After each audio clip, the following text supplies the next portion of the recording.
하나님의 구원의 은혜가 우리에게 충만하시기를 기원합니다. 우리가 많이 불렀었던 참 오래된 찬양이 하나 있는데요. 주님 내 길 예비하시니 나 기뻐합니다. 주님 내 길 예비하시니 나 기뻐합니다. 그 다음에 주님 내 길 예비하시니 나 기뻐합니다.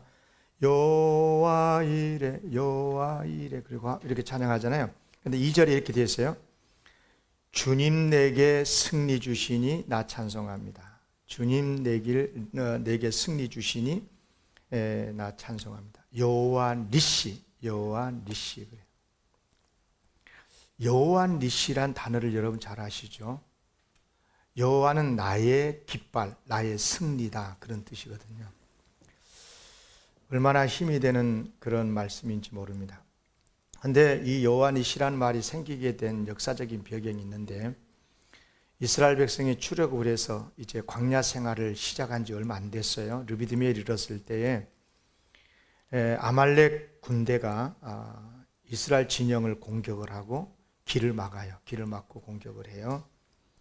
그러자 이제 모세가 여호수아에게 군대를 이끌고 가서 그들과 싸우도록 하고 자기는 산 위에 올라가서 하나님 앞에 기도를 하지요. 그때 이제 모세의 손이 계속 올라가면 이스라엘이 이기고 내려가면 진다 하는 것으로 그렇게 성경에 기록되어 있죠. 이제 문제는 모세가 아무리 믿음이 있어도 또 나이도 많고 하니까 빨리 피곤하고 피곤해지면 팔이 내려올 수밖에 없지 않겠어요? 어떻게 했습니까? 모세의 형 아론하고 모세의 누이죠, 미리암의 남편으로 알려져 있는 훌, 이들이 이제 넓적한 돌 위에 모세를 앉혀놓고 손을 이제 올리게 하고 이제 양쪽에서 두 팔을 잡고 붙들고 그렇게 해서 해가 지도록 팔이 내려오지 않게 함으로 해서 아말렉 전쟁에서 크게 승리하게 됐다는 그런 이제 이야기죠. 모세가 하나님께 너무 감사해서 제단을 쌓고 그 제단의 이름을 여호와 니시라고 그랬어요. 그러니까 하나님의 능력과 하나님의 도우심으로 승리했다 하는 그런 신앙 고백이죠. 여기서 우리가 생각해 볼 게 있는데요. 아말렉 전쟁에서 승리하게 된 에 있어 가장 큰 영향을 미친 사람이 누굽니까? 당연히 모세입니다. 물론 이제 여호수아가 전쟁에 나가서 직접 용감하게 싸우긴 했지만 성경에서는 뭐라고 그러냐면 전쟁의 승패는 모세의 기도하는 손에 달렸다는 거예요. 모세의 기도손이 계속 올라가 있으면 이겼고 내려가면 졌다는 거죠. 그런 의미에서 모세의 기도손을 계속 붙잡고 기도할 수 있도록 옆에서 도와주었던 아론과 훌도 큰 역할을 했다고 보는데요. 여러분, 우리는 다 예수 그리스도를 믿고 이제 구원받은 하나님의 자녀가 됐고요. 그리고 천국을 향해서 살아가고 있지 않습니까? 또 교회 공동체도 이루면서 이제 주님의 나라를 사모하면서 이 세상을 살아가고 있는데요. 그런데 아직 우리가 사는 삶의 현장은 이 세상 아닙니까? 마치 출애굽을 해서 그들이 자유를 얻고 애굽에서 나오기는 했지만 곧바로 가나안 땅에 들어간 게 아니라 거친 광야를 40년 동안 행군을 해야 됐던 것처럼 우리들도 예수 그리스도를 믿어서 구원받은 하나님의 자녀가 맞지만 여전히 우리는 광야 같은 이 세상에서 계속 주님의 나라를 향해 가는 거죠. 여러분, 광야라고 하는 게 얼마나 삭막한 단어입니까? 사실 먹고 사는 음식 문제로 시작해서 정말 어려운 일들이 한두 가지 아니지 않습니까? 환난도 많고 유혹도 많고 특별히 또 이 사탄의 공격이 얼마나 또 심합니까? 그래서 개인적으로도 살아가기가 어렵고 또 교회조차도 많이 흔들릴 정도로 정말 큰 어려움이 우리에게 있지 않습니까? 그럴 때 우리가 어떻게 해야 됩니까? 아말렉과 전쟁에서 싸워야 되는 것처럼 우리들도 이 세상에 우리의 천성의 길을 가로막는 이런 여러 가지 악함과 싸워서 우리가 이겨야 되지 않겠습니까? 그런데 세상의 전쟁과 우리의 신앙의 전쟁은 좀 많이 다르죠. 세상의 전쟁이야 군사력이 중요하고 뭐 훈련이 중요하고 다 이기는 게 중요하지만, 무기가 중요하지만, 그러나 우리의 전쟁은 영적 전쟁이거든요. 네.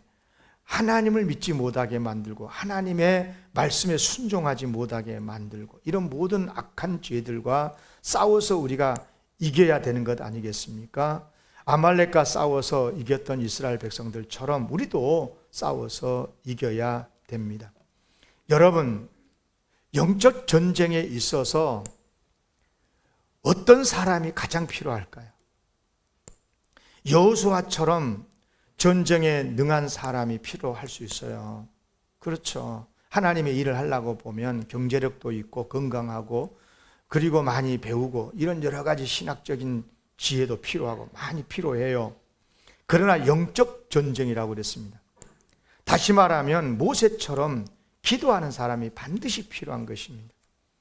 왜 기도가 필요합니까? 기도라고 하는 게 다른 게 아니에요. 하나님께 도움을 받는 것 아니에요. 하나님 도와주세요. 예. 감사할 일 있으면 하나님 감사합니다. 어려운 일 있으면 하나님 도와주세요.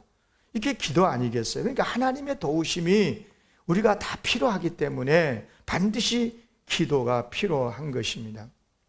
오해하지 마세요. 여호수아처럼 현장에서 싸우는 그런 섬기는 그런 게 필요 없다는 게 아니죠. 반드시 필요해요.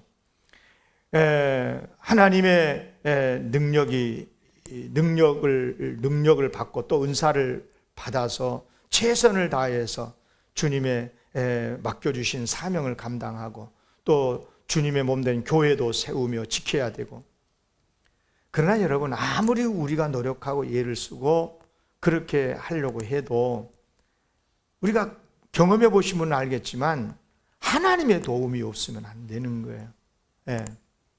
그러므로 영적 전쟁에 있어서 가장 중요한 것은 하나님의 도움을 받기 위한 통로인 기도가 가장 중요해요. 기도가 중요해요. 일하는 사람보다도 기도하는 사람이 더 중요하다, 이렇게 해석하면 안 돼요. 이 말은 무슨 말이냐면, 열심히 일도 해야 되지만 하나님을 의지하고 하나님의 도우심을 구하고 하나님의 능력을 힘입어서 사명을 감당하는 것이 매우 중요하다, 그 말이에요. 그러려면 하나님과 소통하고 있어야 되거든요. 하나님과 소통하는 게 기도 아니겠어요? 여러분, 넓은 의미에서 기도도 이 일에 속하긴 하지만 엄밀히 따지면 기도한 것하고 일하고는 성격상 달라요. 보세요. 일이라고 하는 것은 각자 자기가 다니고 있는 직장, 또 직분, 그리고 자기가 공부하는 전공, 뭐 은사, 달란트를 가지고 일을 하잖아요. 그러니까 무슨 말이냐면, 어떤 사람이 어떤 일을 잘 한다고 해서 모든 일을 잘한 건 아니거든요. 그렇잖아요. 잘한 일도 있고 잘 못한 일도 있고 그래요. 일은 그래요. 그러나 기도는 그렇지 않아요. 기도는 누구든지 할 수 있고 누구든지 해야만 되는 거예요.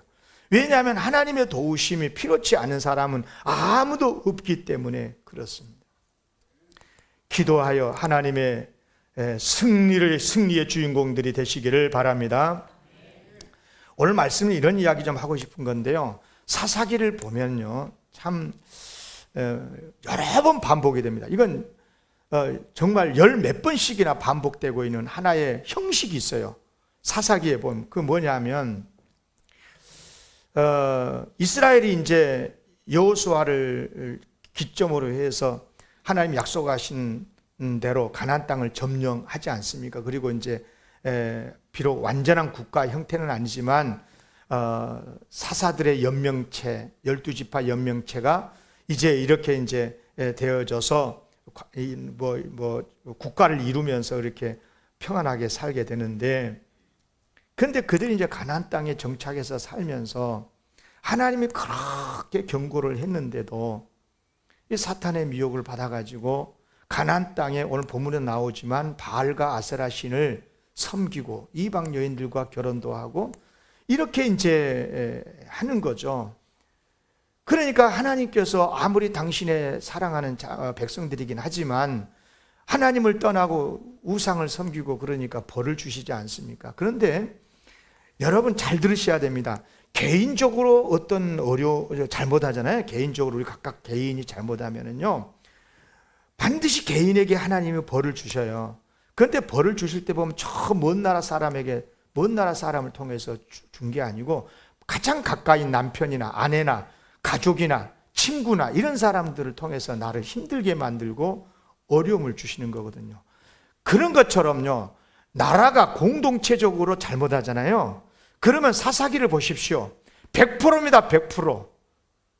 주변에 크고 작은 나라들의 침략을 받아가지고 이스라엘이 굉장히 어려움을 당하게 해요. 그러면 좀 너무너무 어렵고 힘드니까 아이고 하나님 도와주십시오, 우리가 잘못했습니다라고 회개하지 않겠어요? 그리고 하나님께 부르짖으면 또 좋으신 하나님 얼마나 좋으신지 또 하나님께서 이스라엘을 구원해 주신다 그 말이에요. 그러니까 이 사사기를 읽어보면 12번 반복이 돼요. 그게 사사가 12명이 나오니까. 뭐냐 하면 이제 하나님의 백성이 범죄를 하잖아요. 죄를 짓잖아요. 그럼 반드시 하나님이 징계를 하셔요.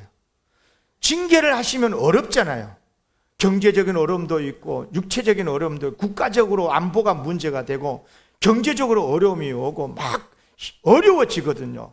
안 그러겠어요? 주변 나라가 침탈을 해가지고 억압을 하고 그러니 얼마나 힘들어요. 그런 징계가 있어요. 범죄하지요? 그러면 하나님이 징계하시지요? 그러면 어려우니까 꼭 이스라엘 백성 또 회개를 해요. 이거 하나님 잘못했습니다. 용서해 주십시오. 구원해 주십시오. 부르짖거든요. 그러면 또 우리 하나님은 얼마나 좋으신 하나님인지 또 구원해 주셔요. 이렇게 소위 사이클로 돌아가거든요. 범죄, 징계, 회개, 구원, 이런 식으로 계속해서 반복하고 반복을 해요. 이건 무슨 말을 하냐면, 무슨 말씀이냐면 우리 인간이라는 것이 참 어리석다는 거예요. 망각의 존재예요. 예. 한두 번 그런 경고를 받고 어려움을 당했으면 빨리 깨닫고 다시 돌이키고 하나님 앞에 바르게 서야 되는데 그렇지 못하다 그 말입니다. 여러분 우리가 어려움을 당했을 때 우리 인간에게 가장 필요한 게 뭐겠어요? 당연히 하나님의 구원이죠. 예, 우리가 죄를 짓지 않고 바르게 살면 좋겠지만 어떻게 그럴 수가 있습니까? 우리가 그렇지 못하잖아요. 그리고 조금만 형통하면 좀 느슨해지면 온갖 죄를 다 짓잖아요. 그러다가 또 어려움도 당하고 그러면 또 아이고 하나님 용서해 주십시오 그러고. 참 우리 인간이 그래요.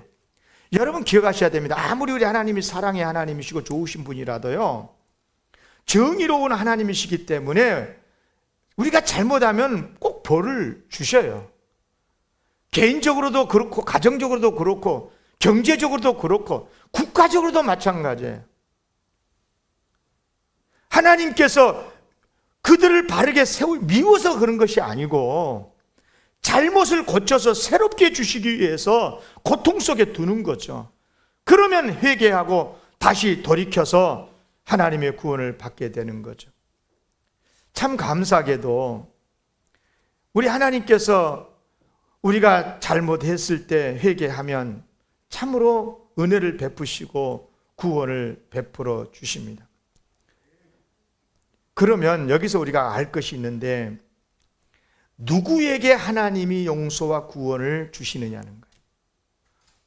회개하는 사람, 회개하는 사람에게 구원이 임해요. 구원자를 보내서 구원해 주시는 거예요.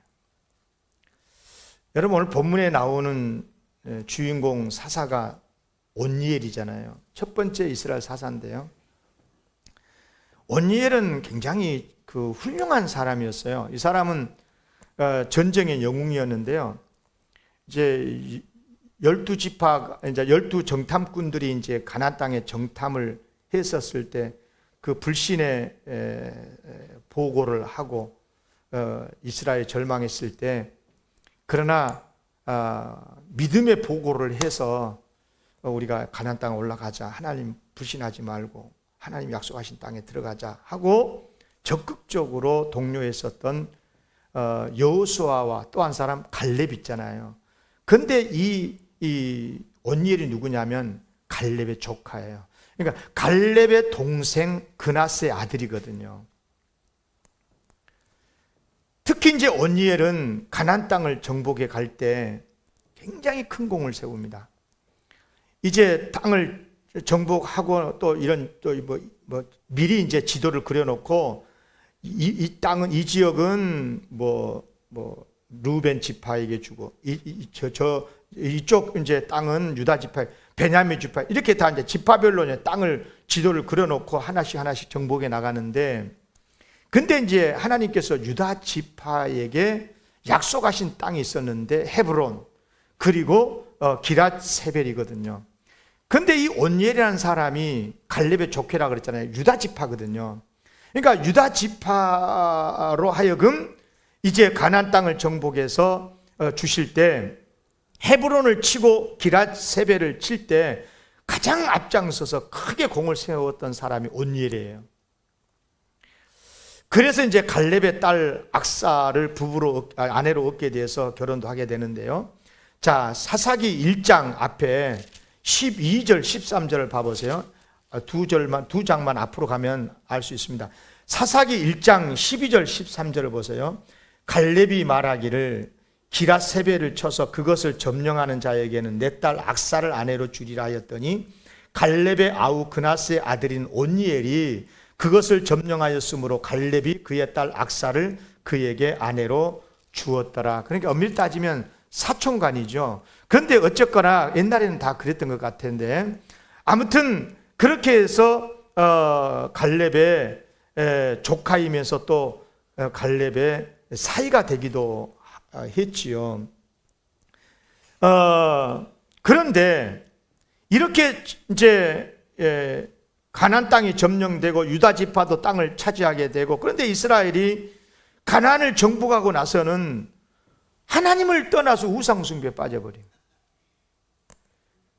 그러니까 하나님께서 메소포타미아 왕 구산 리사다임을 통해서 이스라엘 침략하게 만들어 가지고 8년 동안이나 리사다임을 섬기고 큰 고통을 당하게 되는 거예요.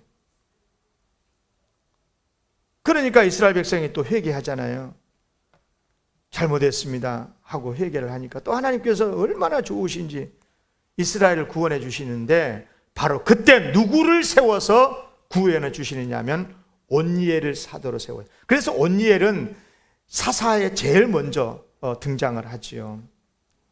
여러분요, 사실 온니엘은요 가나안 땅을 점령했었을 때 전쟁의 영웅으로서 이스라엘에 함께 그들과 함께 소시민으로 살고 있는 거예요. 평범한 시민으로 살고 있을 뿐이에요. 과거에는 전쟁의 영웅이었지만 이제는 가나안 땅에서 그냥 시민으로 살고 있어요. 그런데 그런 온니엘을 언제 사사로 세워서 이스라엘을 구원해 주시느냐?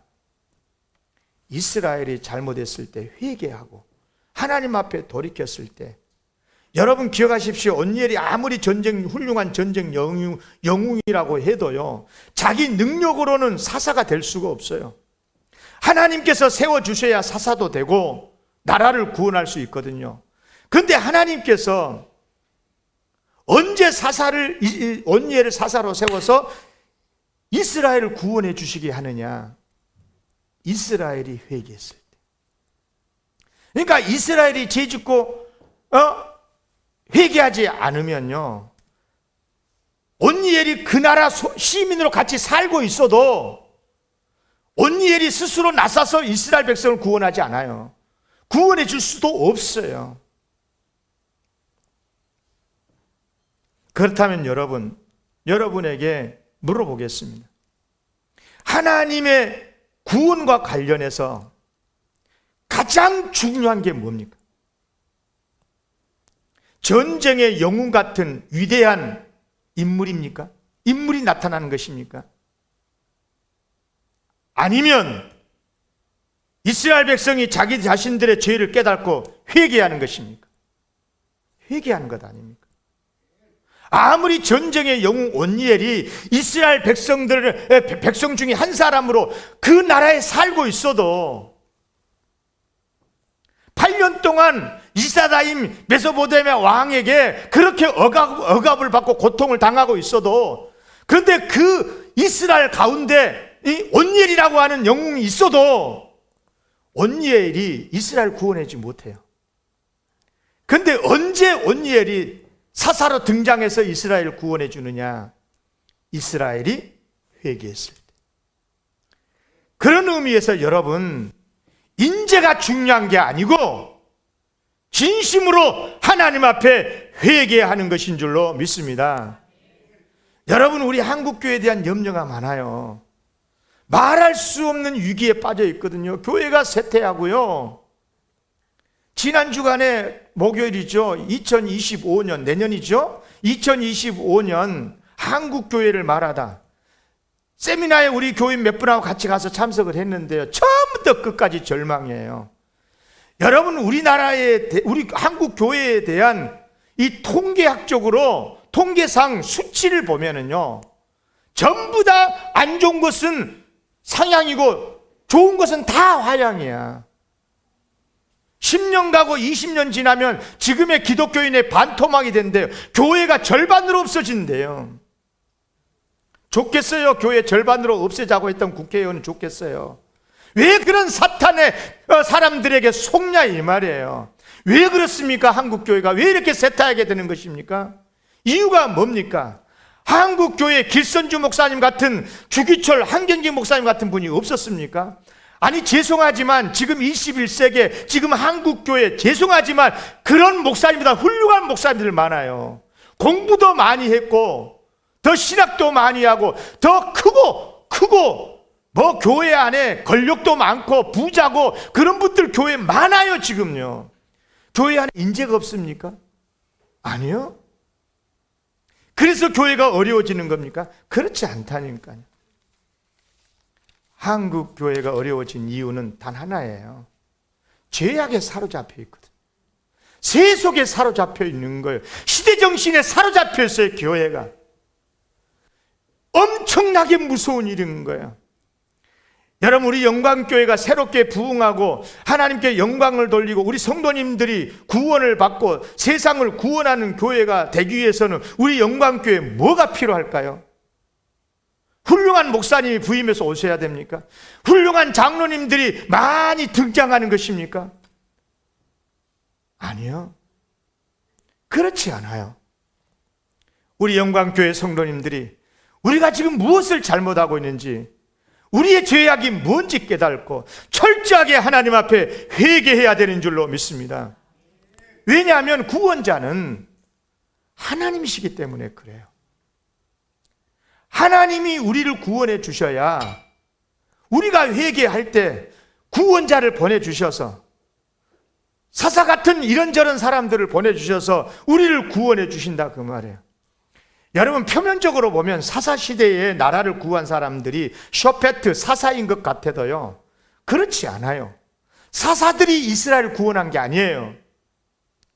하나님께서 구해 주신 거예요. 아멘.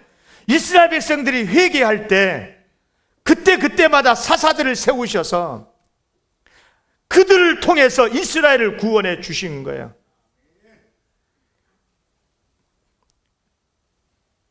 그러니까 이스라엘의 구원에 진짜 영향을 미쳤던 사람은 사사 같은 영웅이 아니고 엎드려서 회개했던 이스라엘 백성이었어요. 따라합시다. 하나님의 구원은 엎드려 회개한 사람에게 임한다. 그 자리에 아무리 인재가 훌륭한 인재들이 있고 아무리 많은 사람들이 모였고 아무리 훌륭한 사람들이 교회 공동체로 모여 있어도 하나님의 구원 임하지 않아요. 하나님의 구원은 회개하는 자리에 임하는 줄로 믿습니다. 꼭 기억했으면 좋겠어요. 근데 여기서 또 한 가지 알 것이 있는데, 하나님께서 세워주시는 소위 이제 구원자, 오늘 본문에도 구원자라는 단어가 나옵니다만, 우리의 영원한 구원자는 뭐 예수님이시지만 그런데 예수님의 복음으로 세워져 있고 믿음이 충만하고 정말 용감하게 이스라엘을 구원해 주는 영적인 지도자 일꾼은 어디서 오는 걸까요? 어떤 사람을 하나님이 세우신 걸까요? 갑자기 다른 데서 다른 나라에서 불러가지고 이스라엘 구원해 주나요? 그렇지 않아요. 알고 보면 다 이스라엘 백성들과 함께 같은 소시민으로서 같이 살았어요. 여러분 지난주에 설교했잖아요. 삼가 같은 경우는요, 소모는 농부에서 농부. 왼손잡이도 있고 여자들도 있고요. 또 기생의 아들도 있고요. 사사 중에는요. 대단히 좀 안타깝지만 행실이 좋지 못한 그런 사람들도 있었다니까요. 다 그렇고 그런 사람들이에요. 그냥 소시민이에요. 죄도 짓고 못된 짓도 하고 왼손잡이도 있고 그 시대에 여성이 사사가 된다는 것은 엄청난 일이거든요. 여성들도 있었고요. 그런데 하나님께서 그들을 부르셔서 그들을 세워서 능력 주시고 은사 주셔서 이스라엘을 구원하는 위대한 일을 하게 하신다 그 말이에요. 무슨 말이냐? 사사가 된 그 사람의 능력이 아니라 하나님의 선택이시고 하나님의 부르심이고, 더 중요한 것은 그런 사사를 세워주실 때는 이스라엘 백성이 회개할 때다. 그러니까 이스라엘 백성이 어떤 어려움 속에 빠졌을 때 정말 우리가 잘못했습니다, 하나님 용서해 주시라고 회개하면 하나님께서 그때마다 사사를 세워가지고 능력 주셔서 성령 충만하게 해가지고 그들을 구원하는 사사가 되도록 하셨다 그 말이에요. 저는 지금도 그렇다고 믿어요. 여러분, 우리 가정도 나라도 마찬가지인데요, 여러분의 가정이 다 잘 되기를 바라실 거예요. 사업도 잘 되고 자녀들도 다 잘 자라서 공부도 잘하고 좋은 직장도 얻고 결혼해서 자녀 얻고 모든 삶이 평안하고 건강도 하고 이렇게 살기를 바라지 않습니까? 그럼 물어볼게요. 이 복이 다 어디서 오는 거예요? 당연히 하나님께로부터 오죠. 하나님께서 도와주실 때 이런 복이 오는 거거든요. 그런데 아무리 사랑의 하나님이시라도요, 우리가 잘못하잖아요. 그러면 하나님은 절대로 복을 계속 주지 않으셔요. 오히려 주신 복까지도 걷어가셔요. 왜 그러냐 그러면 하나님은 공의로우신 분이시기 때문에 바르지 않으면 매를 드신 분이거든요. 그런데 여러분 생각해 보십시오. 더 큰 문제는 뭐냐 하면 죄에서 자유할 사람이 없는 거예요, 이 세상에. 여러분도 저도 죄에서 자유할 수 있습니까? 온갖 이런저런 죄를 짓고 살지 않습니까? 그렇다면 이런 죄 가운데서 우리가 어려워졌을 때 어떻게 해야 되는 것입니까? 어떻게 해야 하나님이 도움의 손길을 펴십니까? 어떻게 해야 하나님께서 구원자를 세워서 우리를 도와주시는 것입니까? 회개할 때 하나님께서 복을 허락해 주시는 줄로 믿습니다. 회개해야 하나님께서 우리의 가정도 사업도 회복시켜 주시고 전혀 예기치 못한 뜻밖의 사람들을 보내주셔서 승리하게 하여 주시는 줄로 믿습니다. 그러나 회개하지 않으면요, 백날 깨어도 안 돼요. 예. 우리 교회에 인재가 없어서 그런 게 아니에요. 여러분의 자녀들이 직장이 좋지 않아서 그런 게 아니에요. 여러분들의 자녀들이 여러분들 부부가 잘못돼서 그런 게 아니에요.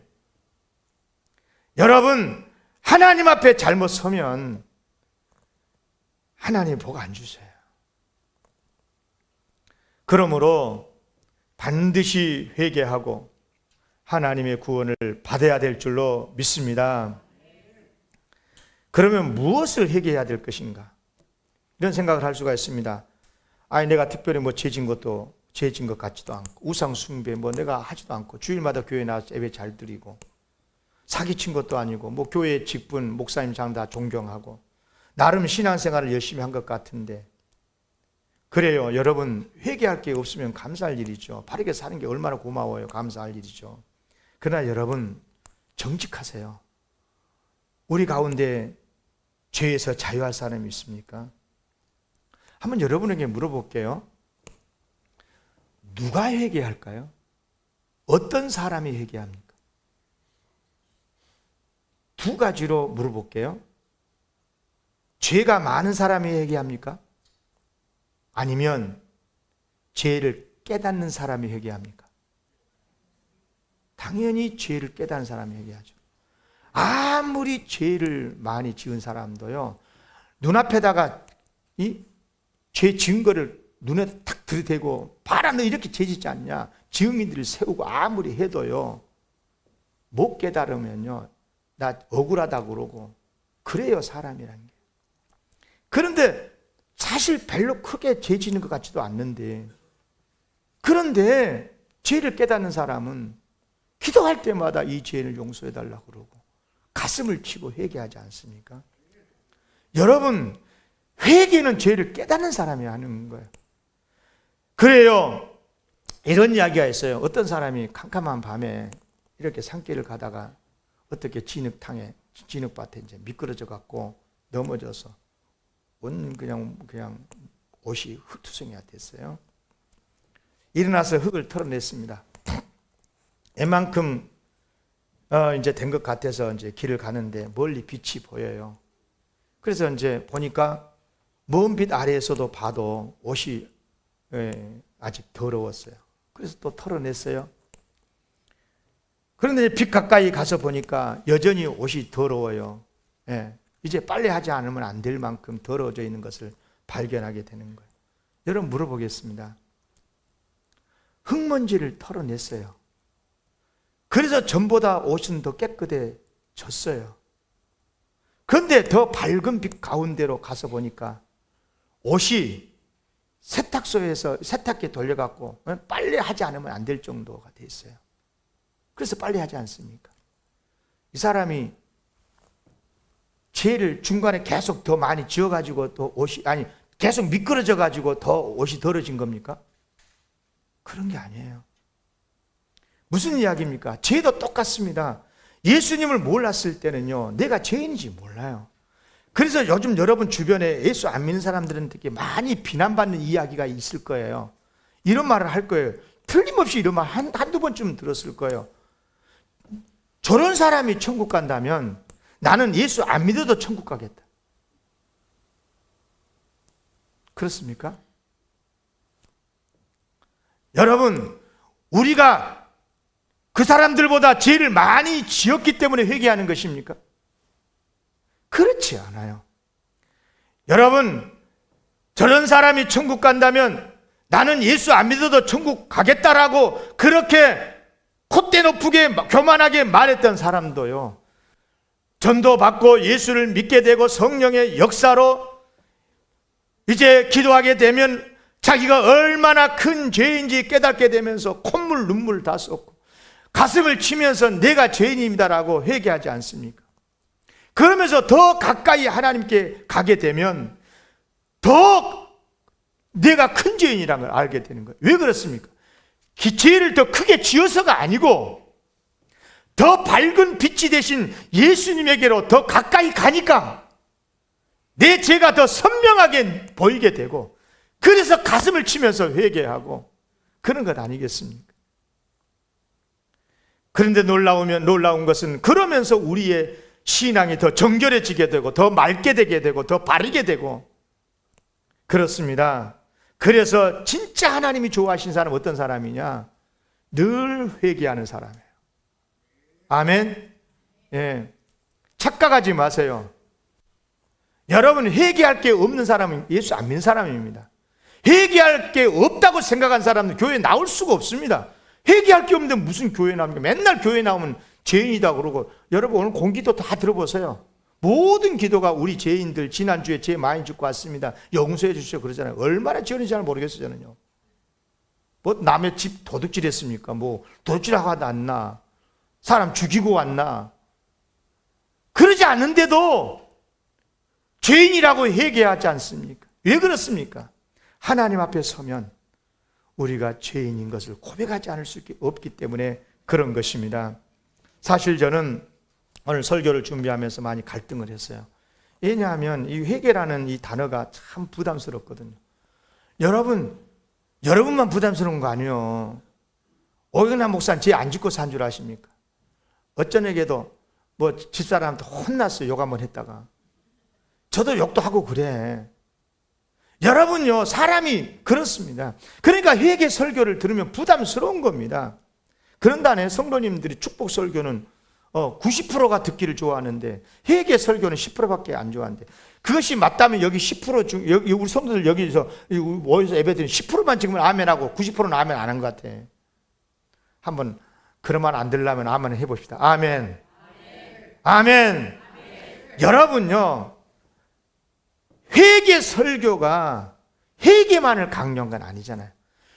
회개 설교를 하는 이유는 하나님의 복으로 인도하는 축복의 통로가 회개에 있으니까, 하나님의 복 받으라고 그런 것 아닙니까? 그러니까 엄밀히 따지면 회개의 메시지는요, 하나님의 축복의 메시지입니다. 아멘. 왜? 회개하는 자리에 하나님의 복이 임하기 때문에 그래요. 회개라는 것도 너무 거창하게 생각하지 마세요. 무슨 뭐 날 잡아서 장소 정해놓고 금식하면서 그렇게 하면서 1년 동안 지었던 해 한 번에 회개하고 그러지 않아요. 그렇게 한 사람들 믿음이 없는 사람들이에요. 죄라고 회개한다는 게 다른 게 아니에요. 그때마다 말씀을 들을 때 기도하다가 찬송을 부르다가 어떤 계기가 있어서 솔직하게 제가 생각나면 하나님 제가 잘못했습니다. 주님 용서해 주십시오. 그러면서 하나님의 긍휼을 구하고 도와달라고 기도하는 것, 그게 회개가 아니겠어요? 회개하는 날짜 따로 있고 죄 지는 날짜 따로 있고 그렇지 않아요. 우리가 부족해서 죄를 지었으면 빨리 깨닫고 회개해야 될 줄로 믿습니다. 그러면 영안이 더 밝아지거든요. 그러면 영안이 더 밝아지고 빛이 되신 예수님께 더 가까이 나가다 보니까 내 모습 속에 죄악이 더 많이 보여요. 그래서 더 깊이 회개하게 되고, 그래서 영혼이 맑아지게 되고 더 신앙이 좋아지게 되는 줄로 믿습니다.